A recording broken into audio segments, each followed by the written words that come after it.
So again, can everybody hear me okay? Is it too loud? It's good.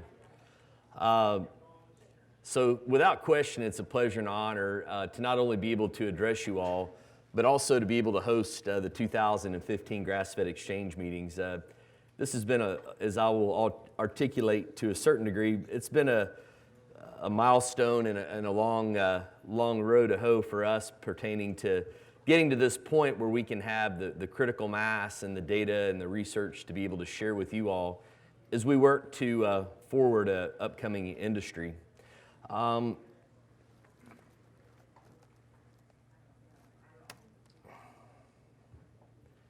one thing that I wanted to also share with you before I really get going is the fact that we've worked very hard to try to ensure, and the Grassfed Exchange concurrently tries to really provide great opportunities for students to engage in this meeting. And basically, for the most part, probably loses money on the basic registration for our students, just so we can have them here. We have close to 15 to 20 students in all that are here from Michigan State University and probably a couple others. And so I've seen some ugly colors the last 2 days, and so I just wanted to reemphasize something, and our students will help me. Go green! Go green! There we go. But we love you, Ohio. We do.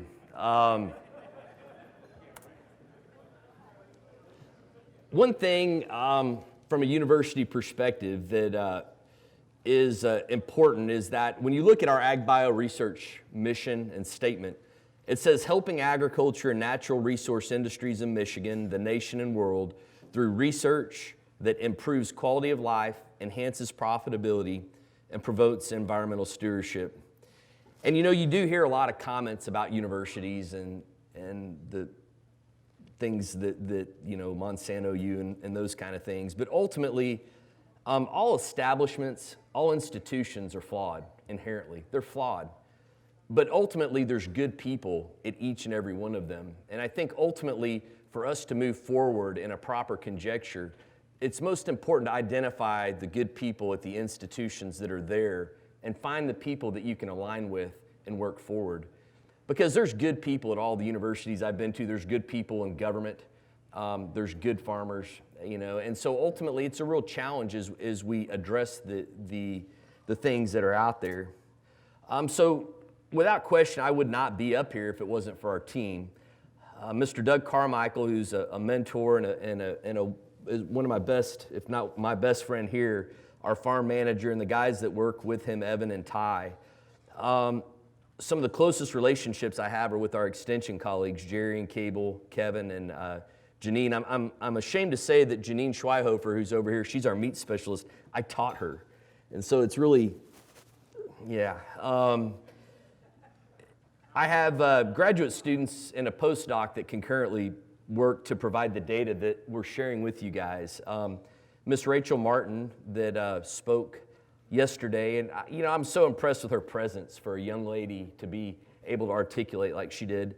I've got two students that'll be here tomorrow that couldn't make it today, Paige and Sarah, and then Dr. Sudi Zhu, who's our primary biogeochemist that works on our soil research. And so ultimately, as you add the colleagues, Dr. Raven and others, it takes a lot of finances and it takes a lot of work to get these things put together. We also have another research team. In fact, the ground beef that you had yesterday came from this farm, and that's the Upper Peninsula Research and Extension Center. And we have people that work very hard up there. Paul Nas, Chris Kapp, Ashley McFarland, who coordinates the overarching center, couldn't be here, and our extension, Frank Wardinsky, that's here, and the staff likewise. So the point I want to make is it takes a lot to get this done, and I'm very thankful for the team, and I'm just representing the larger whole and context of our group. So what I'd like to do today is, number one, tell you how we got to where we are today, what you saw yesterday. I want to articulate a few of the experiences and maybe share some of the data, a little different data, hopefully. I feel like this is my third time to chat, and I've tried to switch it up to where it's not boring, and ultimately want to tell you where we are going and why. And then primarily, I think throughout the talk, I want to identify and give you an understanding of what I believe is necessary and what all of our team believes is necessary to grass-finished cattle profitably in the Midwest. But before I do it, I was hoping to have a good friend, Mr. Trey Cates, here to help introduce our talk and kind of some of the new things that we're doing at the farm. But I'd like for you guys to watch this real quick and enjoy it. And I assume many of you guys can associate with it.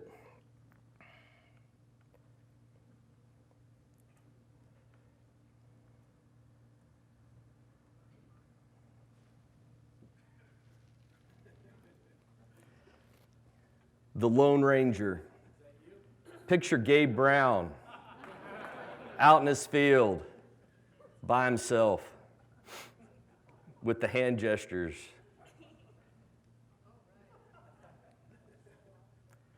High five.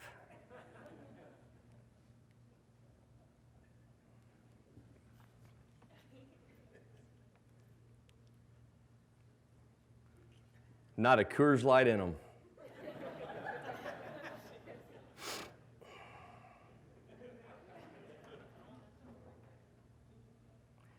These guys are out on the cutting edge, the bleeding edge.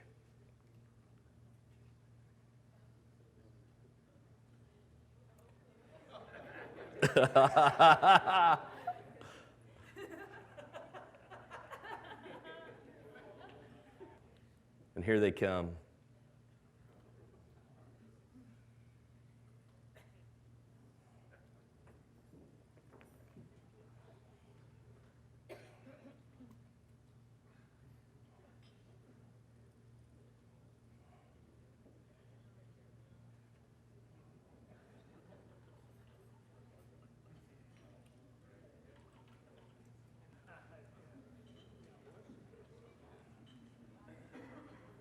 Ladies and gentlemen, that is collective action and how to start a new movement. And there's so many people that are in this room that were out there somewhere in the middle of Montana or the middle of Missouri or the middle of Michigan or Texas or Louisiana that were out there doing their own thing. And when I look at the Grassfed Exchange, to me, it's those people all coming together for a big dance. And that's actually what really and effectively a movement is all about. It's just some people that come together that have an idea that are willing and able to get out on their own and to come together and be willing to be that person out front. Let's see if I can do this right. That one person, probably more than anybody, was Mr. Terry Gompert. He was the one, and Wayne right there beside him, that were out there, the ones kind of dancing off by themselves, and ultimately pulled many people to where we are today. Terry, the thing that I remember about him, and as he came to shape our context and a lot of our visions, as well as many others, Ben Bartlett is here, Joe Colwin, a lot of people that are in the room. But grass-based agriculture is God-breathed, and I've always appreciated as a person that looks at life through a lens of faith. He was a true pioneer that moved the needle, and ultimately, as we've indicated, the co-founder of the Grassfed Exchange. I know Terry's looking down with that smile on his face. And so this is our holistic context. We try and work towards managing holistically. You can call it our holistic goal. And ultimately, we've worked towards a mission statement as well. And what we want to be known as is a well-funded, regionally, nationally, and internationally recognized facility who positively impacts the clientele annually and our students. We want to prepare our students for leadership. We are an academic institution, and we want to begin to do some things differently. This is something we've been working on most recently, where we would like to model stacked enterprises like you've seen today, regenerative farming, and ultimately producing nutrient-dense food and other products from our landscapes. We have a quality of life and forms of production and a future resource base that we envision in that process. But effectively, where we are today and where we're working towards is we're working with an organization, the Savory Institute, to be a hub here in northern Michigan to where we're teaching holistic management. We don't necessarily want to work solely with that organization. I don't want to present that, but concurrently there's working towards 30 right now and up to 100 farms globally that are going to be practicing in this network. Two others are here. Maple Hill, is Maple Hill in the room? Paul? There we go. And Will White Oak Pastures is in the back. And so ultimately, we want to align shoulder to shoulder and concurrently continue to work in organizations like the Grassfed Exchange or Holistic Management International and others.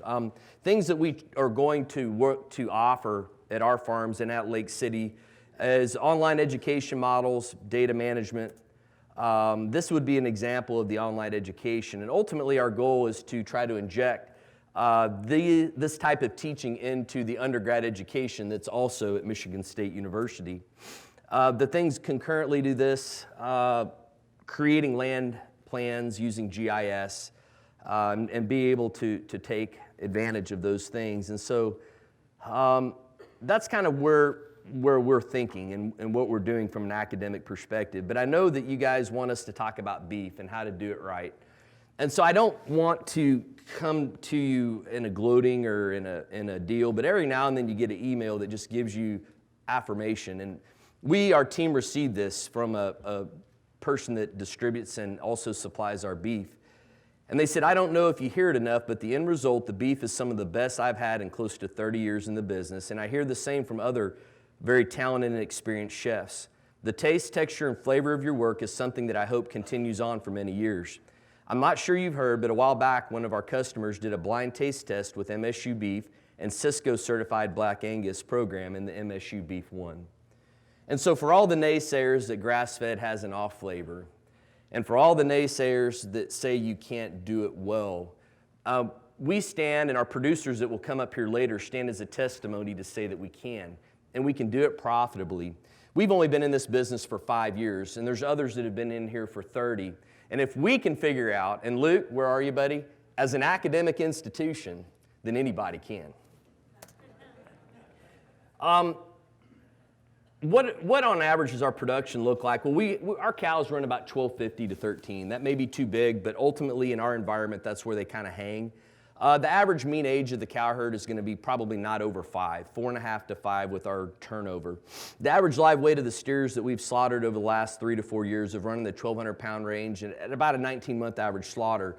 Carcasses are around 650 and the average quality grade is slight 80, or right up at the top end of high select. I'd like to remind you also that most all, if not all, the data that I've ever seen is that a normal consumer cannot discern the difference between low choice and high select. And so I feel comfortable where our cattle are. As John shared with you prior, this is basically what we're looking at from a standpoint of our net income this year, and that's running a steer on about 1 to 1.5 acres, a net income per head of about $233. I won't really go over this a lot. It's in your beef reports, and I went over it concurrently last night. So how we got the quality of beef, when we started, a testimony like that was not even on our radar. We approached this from a triple bottom line to work underneath our context. We do want to be productive and profitable, but as our mission statement for AgBio says, we also want to be environmentally regenerative, and we want something that's socially adapted and socially accepted in the landscape of Michigan. And so the things that first and foremost influence our production and profitability are 3 things to ensure that you get that quality beef that the consumer is wanting. It's genetics, it's forage management, it's animal handling, and post-carcass management. If I had to identify the most important one of those 3, it would be the one in the middle. Ultimately, I can have the best genetics in the world, but if I don't have forage out there for them, it's all for naught. I would much rather have really good forage management and pretty average genetics than really good genetics and average forage management. Would the producers in here kind of share that as well?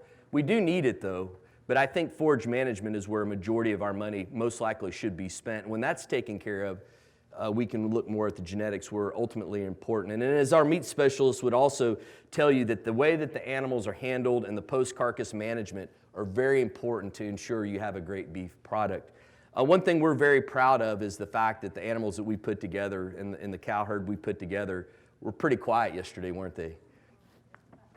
And that really, I think, has a huge impact on the type of quality beef that you're going to have in that experience.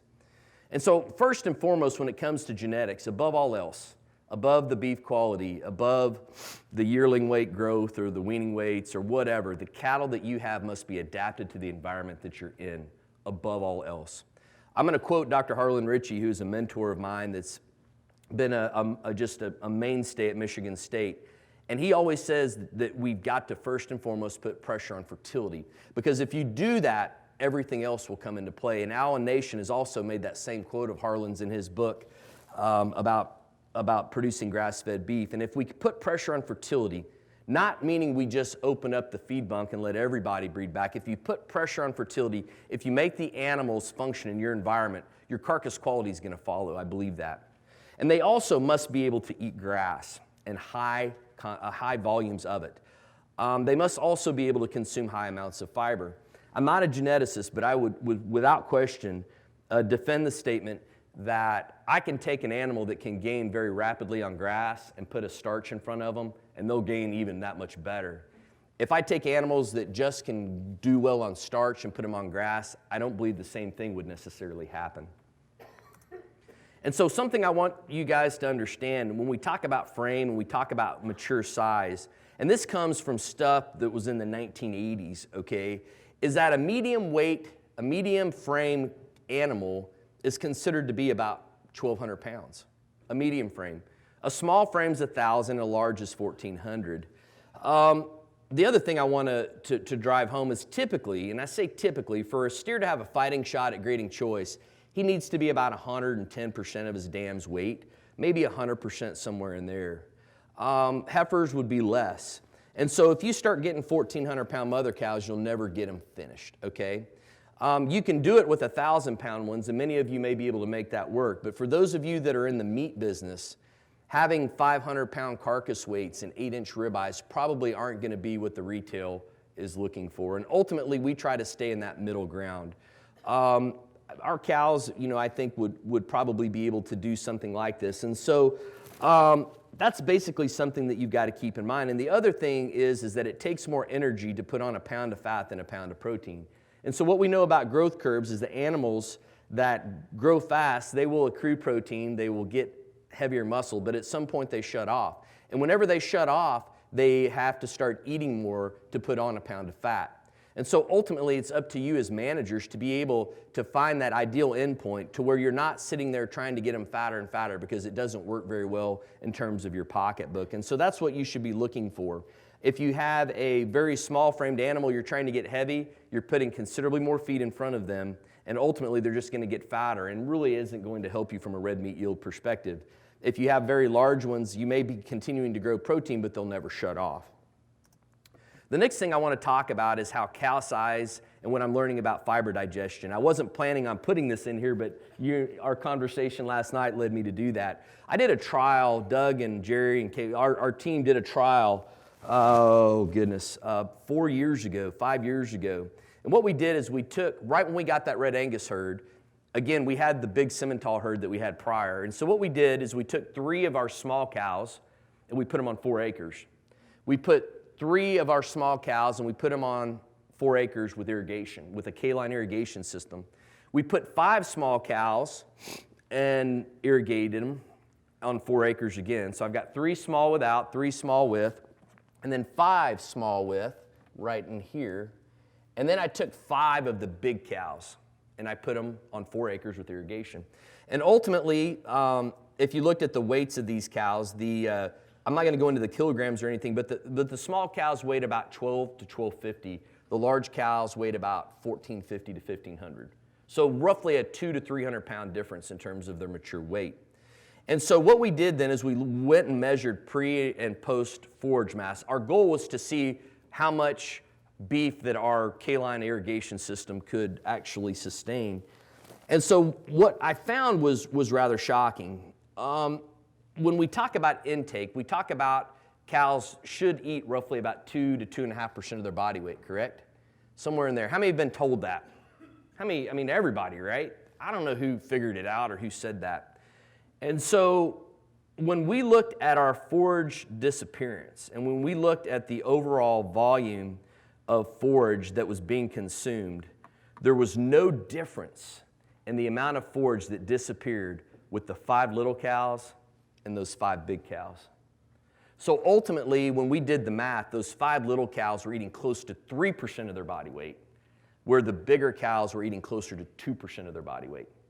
So ultimately, the advent of that is in yellow. Look at the body weight gain differences in kilograms over a 90-day feeding period. We got 125 pounds of body weight gain on the small cows per cow while they were milking with our system. And that was actually coming out of the big 5-cow group. And what I also want to point to you is this number right here, that we only got maybe close to half that gain in the bigger cow herd. So ultimately, what I want to say then is although those small cows were giving up 200 pounds, they ate the same amount as the big cows. And then if you look at body condition score, they had twice the body condition score change going into winter, which would indicate that they had a genetic propensity to eat more and to put on more body condition. And that is something to me that's actually surprising. And then finally, when I looked at the kilogram of weight gain in the calves, the larger calves gained about 11 more kilograms, or about 20 more pounds than the smaller calves off the smaller cows. But when I looked at overall weight gain in the entire system, I got overall gain on my cows and calves with the small cows. So we continue to look at weaning weight, but we don't think about what's going on the cow side. So there's a genetic ability to do it. The other thing that I want to point out to you is that we've always been taught that an animal can eat 1.25% of its body in NDF. NDF is fiber. So we typically say that cows can eat about 1.25% of their body weight in fiber. And so we did some chromium work in our methane. And what we also found was very amazing to me. And so based on the NDF that we saw in our forages for our trial, the predicted intake for the cow herd that I'm managing would have been 23 pounds a day. Or, if they're 1,000, 1,100 pounds, that'd be close, right? 1,100. Say they're 1,200 at 2%, that's 24 pounds, right? Our predicted intake would have been 23 with our NDF values, the fiber we saw in the forage. We actually learned that those small cows ate 36 pounds of that low-quality forage, which is not what they were supposed to do. And ultimately, as many of you guys say, the cows never read the books. The cows don't ever read the books. And so then I think ultimately out there are genetic opportunities for cattle to eat higher amounts of low-quality forage. We must find them, and we must perpetuate their kind. I think there's several men and ladies in the room that have those type of genetics that they can talk to you about that are here today. And so the second aspect of production and profitability are forages. And what is primarily needed? We need 5,400 pounds per animal to get an animal to eat 30 pounds of forage from May to October for 6 months in this country here. So for 6 months, I need a steer to have 30 pounds of forage. The forage still has to have a low NDF. I can't have 60% or cow type forage. We shoot for our NDFs to be below 50, but better, it's closer to 40% NDF. The intake should be minimally about 1.25% of body weight on the NDF, as I've said, based on the textbooks. We're thinking differently. We tend to have a higher percent of legumes or higher energy type forages to get this done. Another aspect that I want to tell you is that don't slow down. In this environment where we are here, don't slow down. And what I mean by that is you need to always try to keep an appreciating weight gain on cattle as you're going into slaughter. Sometimes we make mistakes, and I've learned through our work is that there are times where we made mistakes with our forage quality and our steers only gained a half a pound maybe for a 30 or 40 day period. And when they did that, and when I compared them to other more well-managed cattle, the other ones never caught up. They don't compensate at that point. I've learned that they don't compensate whenever you're in that last stage. Basically, when you screw up, it's a screw up that's going to continue to hurt you. And even if you got them heavier, you had to put a lot more feed in them to get there. So being an ideal forage manager is the bottom line when it comes to doing this. And so I've shown this before, but ultimately this is what our forage curve looks like in this part of the world. We have peak forage production in May, June. It tends to peak again this time of year, as you saw this week. And then we use annuals to bridge those gaps. And so one thing that we have found, and I want you to pay attention to this if you can, is that if we were to look at our farm in 2014, that is the variation of cow days per acre, or the amount of forage that we harvested per acre on 22 different pastures at our farm. Ultimately, we went anywhere from 10 or 15 all the way up to 150 to 160. So there's roughly maybe even a 10-fold difference in terms of the overall utilization from pasture to pasture that we had. And so one of the primary points I want to make is that at each and every one of your farms, you could have a lot of variation in what you do. And so ultimately it's inherent that you understand where the best quality forage is to move your finishers versus what your cow-calf herd is in. Talked to several of you, and actually the cows that we have typically aren't as good a forage as what they were on yesterday, but we weren't wanting them to look nice and shiny for you guys. So ultimately they'll typically be on a little less quality pasture, but that's what it looked like. And so one other way that we do it again is by using the annuals, and this would be that complex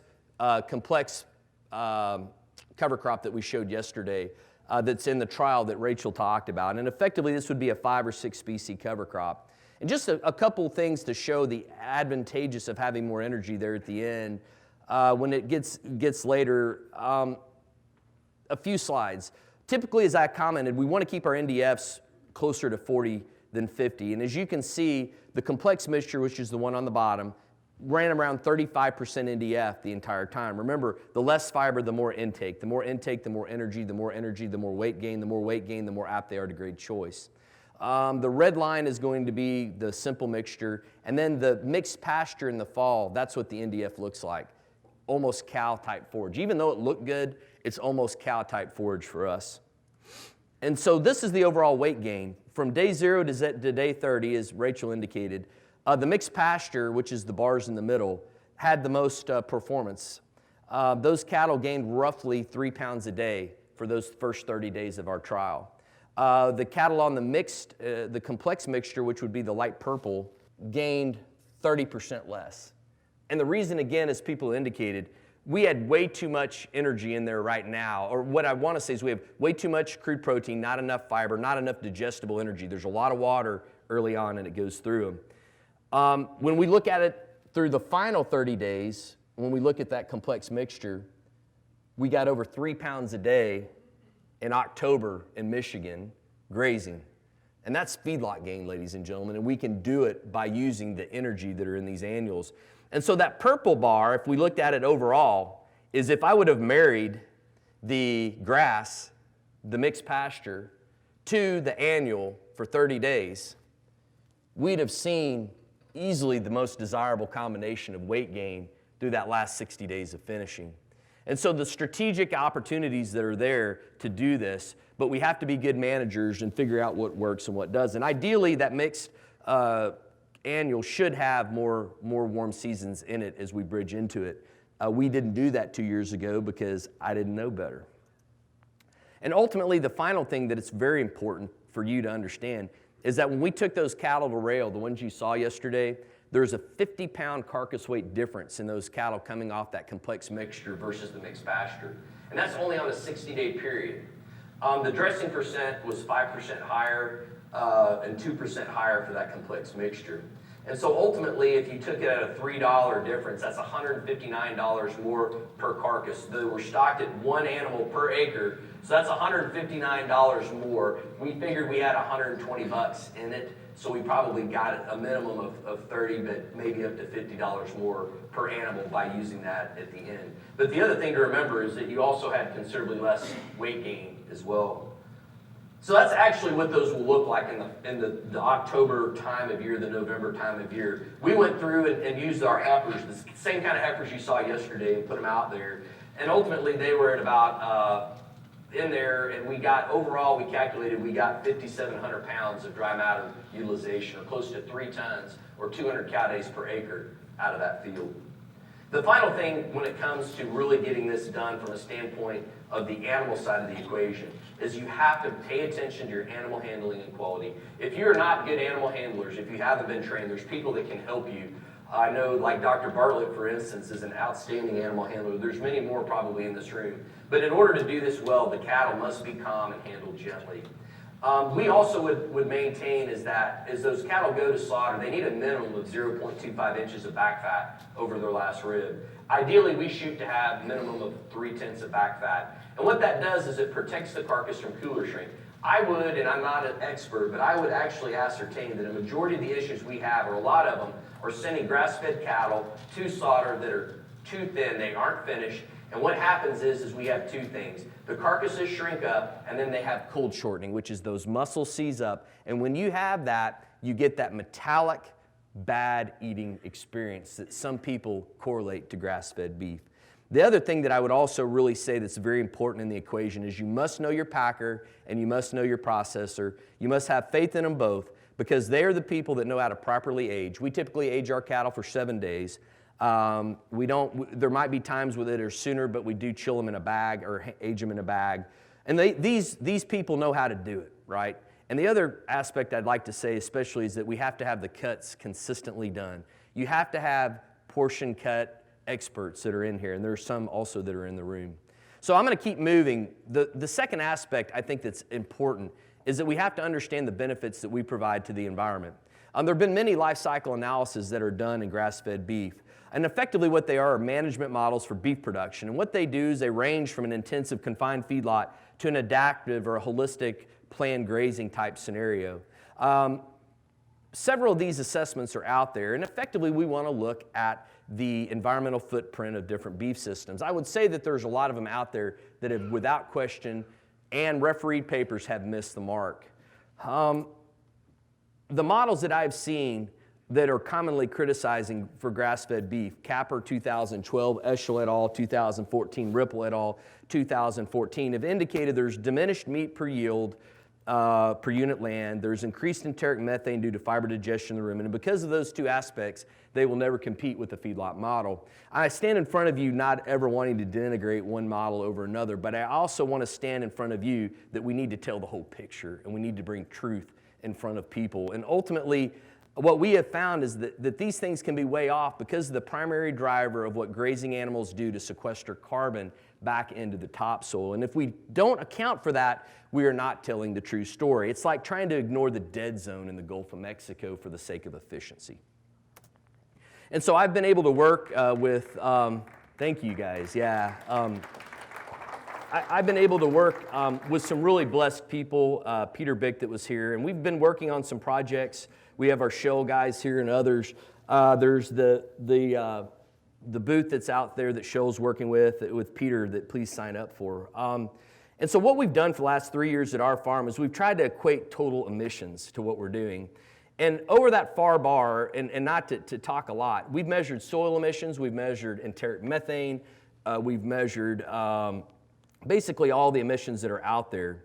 And so if I compare the GE, which is on the far left bar, right here, to total emissions, we find our GE, grazing exposure, we see about 9, and actually this work was done for 2 weeks in the spring and fall.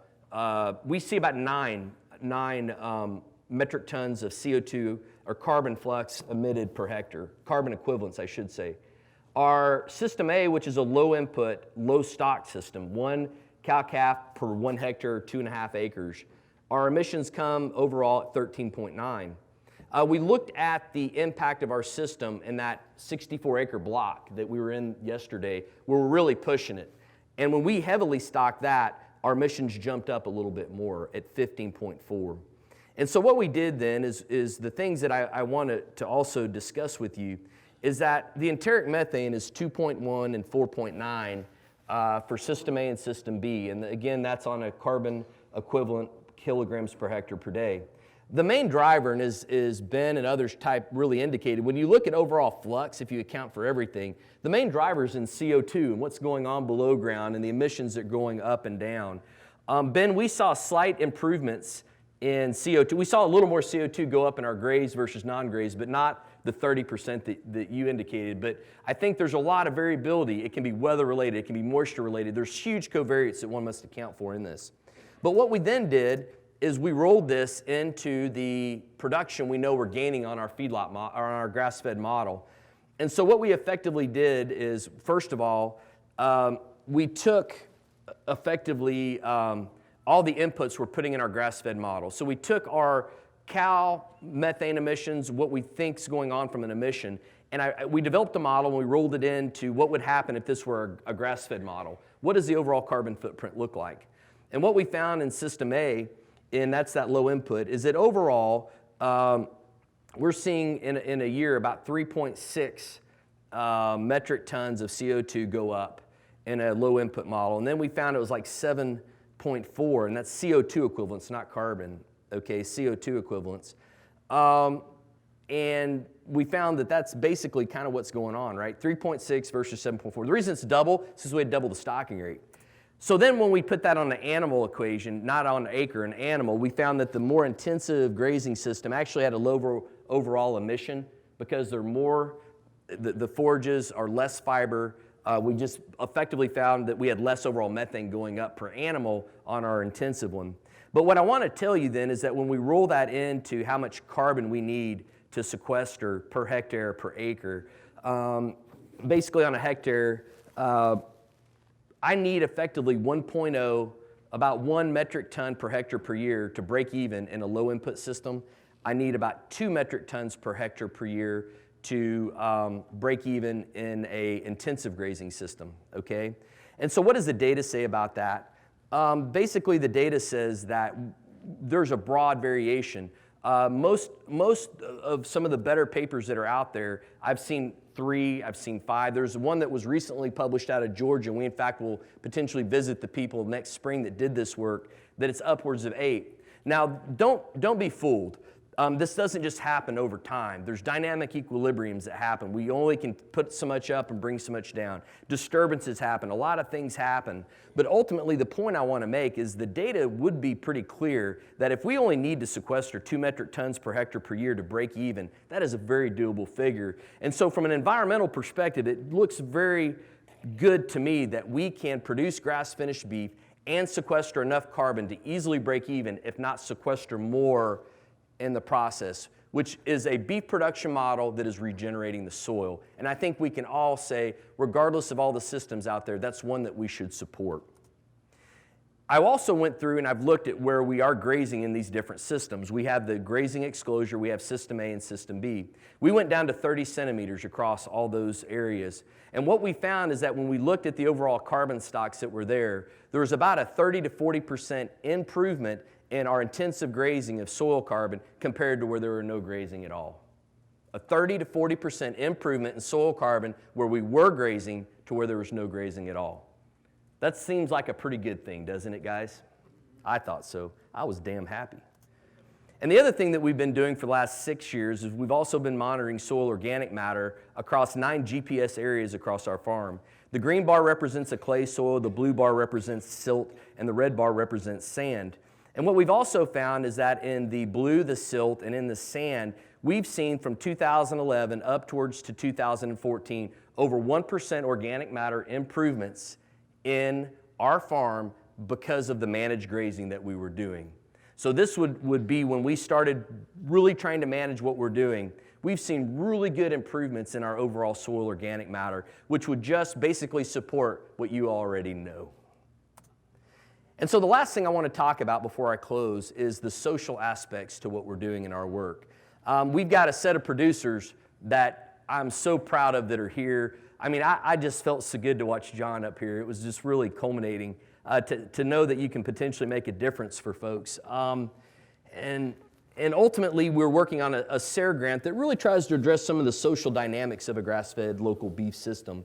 We have this deal called the Good Food Charter Northwest Michigan, and what they want to do is try to produce 20% of the food in Northwest Michigan by the year 2020. And so we've been kind of working on what does that look like for beef? What does it look like to try to produce 20% of the consumption locally? What we realized quickly is obviously there needs to be a lot of things happen. A value chain needs to be made. We need more and greater producer education.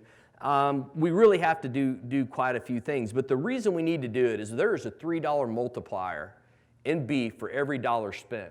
So in a local community, for every dollar that's spent in beef, there's a $3 multiplier. So $1 turns into 3. The Ebel's General Store that we had cook those hamburgers yesterday, they employ 85 people. Is that about right, Jerry? About 80 or so in our local community. And they're processing primary local product that comes through there. Byron Center Foods that is here as well is another wonderful example of empowering a local community through local food. Does it all have to be local? No, we have a world to feed. But it is something that is very important to the local dynamics of our communities. Will Harris is another one. I could just name all the guys that are in here. It'd take all night, right? And so what we have is this vision of a certified beef producer that goes through grazing curriculums, grass finishing schools, and is working on environmental certification. You're going to hear from them and hear about how they complain about us and other things just shortly. But it is there. And we're working on that because of the fact that we need to see more of this happen in our local communities. What we want to do is just see effectively how we can use our research and work side by side, as John indicated, to try to see improvements. We've worked, Janine, who's here, has worked on meat cutouts and trying to teach them where all the different cuts have come from. And we've also worked with chefs, and that was probably the most overarching thing I've learned. Cherry Capital, that's here in the room, is a partner as well. When we interviewed the chefs, we wrote a paper on it. We were quite surprised. We asked chefs what they thought. What is grass-fed beef? It was organic, it was natural, it was this, it was that, it was non-GMO, it was everything. And it really dawned on us how much work we need to do to really communicate with the chefs what these different products mean. And that's something that we've also learned. But ultimately what we're doing is we're trying to work with our neighbors and work in this community. I think it's an outstanding area to look at some of these production systems like our grass finishing here. And so I want to conclude with a few slides, and I appreciate you guys' attention. I believe the Upper Midwest has huge potential for grass finishing livestock. We have cool nights, we have ample moisture, we have the ability to have highly productive swords, and we're going to continue to work to see how efficient that is compared to other beef production models. We ascertained that our cattle can finish indeed in an 18 to 20 month window. They can grade high select to low choice, and we also think they can be profitable and please the consumer. And ultimately, without question, we ascertain that the grass-fed beef production system meets the triple bottom line needs that we have articulated, and also our university has articulated in their mission statement as well. And so we want to work and ultimately continue to supply beef in our local community. And I always have to have a few future slides out here. I do think as we move forward and we address the issues of complexity that Luke talked about, when we look at the challenges we have in universities and governments, and corporations, that we need to continue to work through a holistic context and look at things more holistically. And I would tell you, each and every one of you, that we need a renaissance of holism in our thinking today to see the necessary changes for triple bottom line agriculture. I would love for each of you to begin to articulate what those are out there. We have people in this room that can help you from different organizations that are out there. I would also believe that universities can be an important in developing the mindset of the young people that are here, and we want to continue to work and do that. I would also say that by stacked enterprise modeling, I really believe that's the direction that many of us should be going. We've looked at it from a silvopasture perspective. We've looked at it from a protein perspective.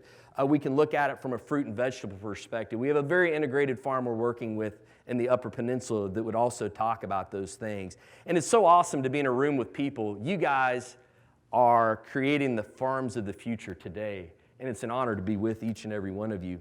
And this is what our future looks like at Lake City. What we want to do is we want to have a holistic context that first and foremost uses the energy cycle, the mineral cycle, the community dynamics to produce a food cycle that's predicated on the soil, healthy water. We want to see healthy forests that's productive, perennial and annual forages and cultivated crops that has a majority of a lot of diversity, from monogastrics to ruminants to wildlife. But in our business and as academics, this is the best output that we can put forth. And that's where we really need to work, to educate the next generation. And so I would like to leave you with two quotes, one of which is from Jan Smut's book, if anybody has read it. And he said, "The higher thought of our day should not exhaust itself in fine-spun technicalities of speculation of research, the minutiae, but it should regard itself as dedicated to service, and it should make its distinctive contribution towards the upbuilding of a new constructive worldview." That's where our heads should be. And then finally, the best way to predict the future is to help create it, and that's why we're in this room today. Thank you.